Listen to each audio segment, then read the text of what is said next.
परिचय। श्याम और राम अपने चाचा जी के फार्म हाउस पर हैं। वे पेड़ के आसपास खेल रहे हैं।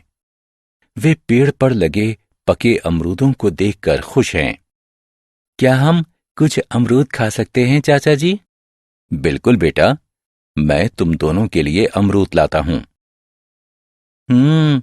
ये कितने स्वादिष्ट हैं। श्याम, उस पक्षी को देखो। यहां तक कि पक्षी भी पके हुए अमरूदों का आनंद ले रहे हैं। हाँ, जंतु पौधों से अनेक वस्तुएं जैसे फल, छाया, ऑक्सीजन आदि प्राप्त करते हैं। बच्चों, लेकिन क्या तुम जानते हो कि जंतु भी पौधों को अनेक वस्तुएं देते हैं? सच में चाचा जी, किंतु वो कैसे? चाचा जी, कृपया इसके विषय में हमें और अधिक बताएं।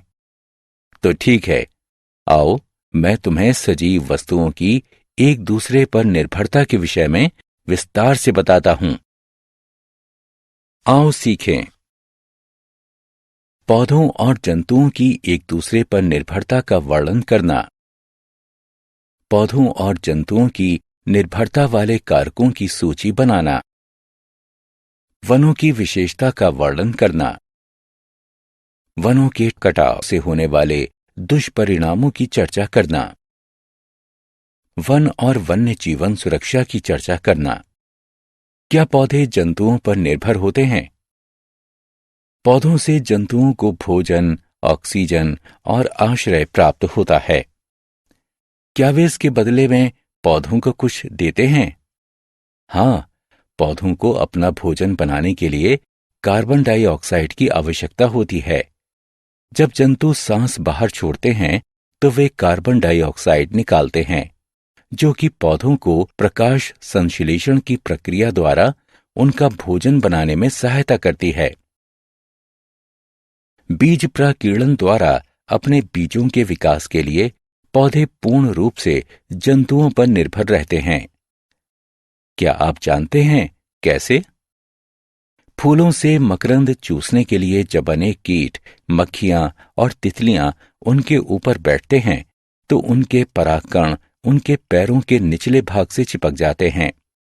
जब वे एक फूल से दूसरे फूल पर जाते हैं तो वे अपने पैरों में चिपके हुए उन परागकणों को फैला देते हैं।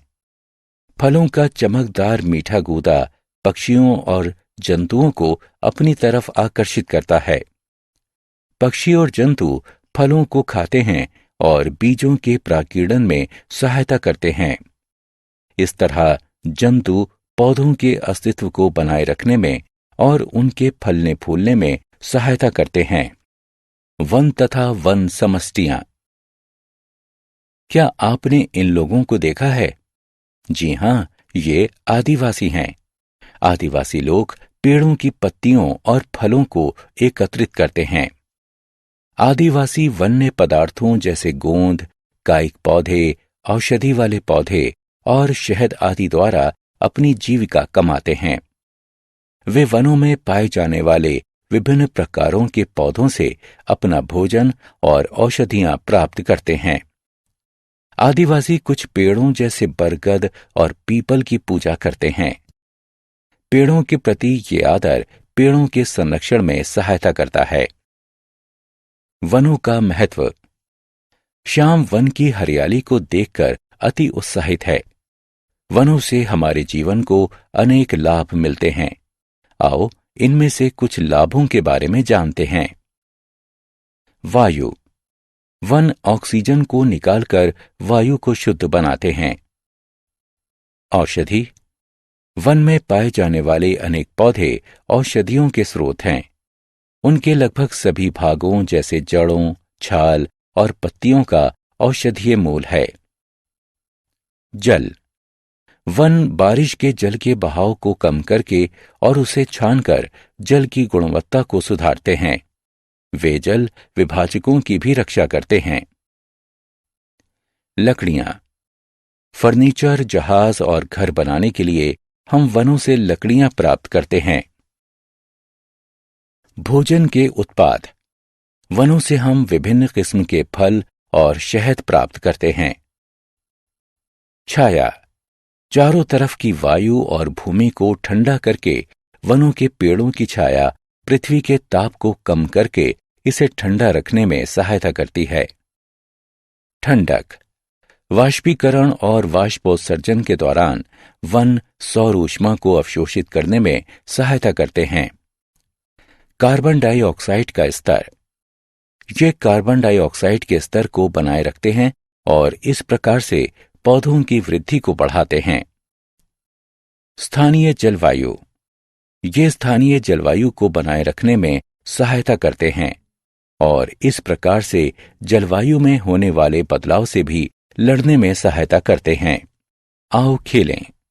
चित्र को उठाकर सही कथन के नीचे दिए गए बॉक्स में रखें। वनों का कटाव। जब श्याम, राम और उनके चाचा जी वन के दूसरे छोर पर पहुंचे तो उन्होंने देखा कि कुछ लोग पेड़ों को काट रहे थे। आप पेड़ों को क्यों काट रहे हैं? हम इस जमीन पर चावल उगाएंगे। चाचा जी ने श्याम और राम को बताया कि बढ़ती हुई जनसंख्या और अनाज की बढ़ती हुई डिमांड के कारण वन उपजाऊ जमीन में परिवर्तित होते जा रहे हैं। वनों के कृषि वाली भूमि में परिवर्तित होने के कारण ही अधिक वन कटाव हो रहा है। लकड़ियों की प्राप्ति के लिए पेड़ों की अनगिनत कटाई से वनों का अधिक क्षय होता है। वनों के कटाव के कारण लाखों प्रजातियों के वास स्थानों का खोना सबसे भयंकर दुष्परिणाम है। वनों के कटाव से जलवायु में भी बदलाव आता है क्योंकि पेड़ ग्रीन हाउस गैसों को अवशोषित करते हैं। वनों के कटने के परिणाम स्वरूप ग्लोबल वार्मिंग बढ़ती है। हमें ये जान लेना चाहिए कि हम पेड़ों के बिना जीवित नहीं रह सकते हैं। वन की सुरक्षा। हमें वनों की सुरक्षा करनी चाहिए। वनों की सुरक्षा के लिए सबसे पहला कदम यह है कि कृषि करने या रहने के लिए जमीन की प्राप्ति के लिए अधिक संख्या में वनों के काटने को रोकना चाहिए। यह भी आवश्यक है कि वन्य जंतुओं की खाल, उनके सींग या दांतों के लिए उन्हें मारना या उनका अवैध शिकार नहीं करना चाहिए। वन्य जीवों के मारने के विरुद्ध सरकार द्वारा लागू किए गए कानून तथा नियमों का सख्ती से पालन करना चाहिए। संरक्षित वन क्षेत्र वन्य जीव अभयारण्य कहलाता है। Project tiger. अचानक राम ने एक बोर्ड देखा जिस पर लिखा था बाघ को बचाएं। वो अपने चाचा जी से पूछता है, चाचा जी, इस बोर्ड पर बाघ को बचाएं क्यों लिखा है? बेटा, प्राचीन समय से लोग जंतुओं की खाल, उनकी हड्डियों और उनके पंजों के लिए उनका अवैध शिकार करते आए हैं। वे लोग इस बात की चिंता नहीं करते कि इससे जीवन की विविधता पर क्या प्रभाव पड़ेगा। इसके परिणाम स्वरूप पृथ्वी से हम लोग अनेक प्रजातियों को हमेशा के लिए खो चुके हैं। भारतीय बाघ भी इनमें से एक है। भारतीय सरकार बाघों को बचाने के लिए कदम उठा चुकी है। उसे ही प्रोजेक्ट टाइगर का नाम दिया गया है। इस प्रोजेक्ट में सरकार उन वनों की देखभाल करती है जिन वनों में बाघ रहते हैं। ये वन बाघ अभयारण्य कहलाते हैं। इन वनों में बाघों को मारना और पेड़ों को काटना एक दंडनीय अपराध है। हमने क्या चर्चा की? पौधे जंतुओं को भोजन, आश्रय और ऑक्सीजन देते हैं। जंतु पौधों को कार्बन डाइऑक्साइड देते हैं जिसकी सहायता से पौधे अपना भोजन बनाते हैं। पक्षी और जंतु पौधों के बीजों के प्राकीर्णन में सहायता करते हैं।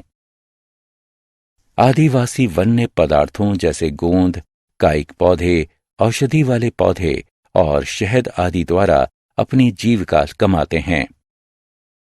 अनेक वन्य पौधों की जड़ें, छाल और पत्तियां औषधियों के स्रोत हैं।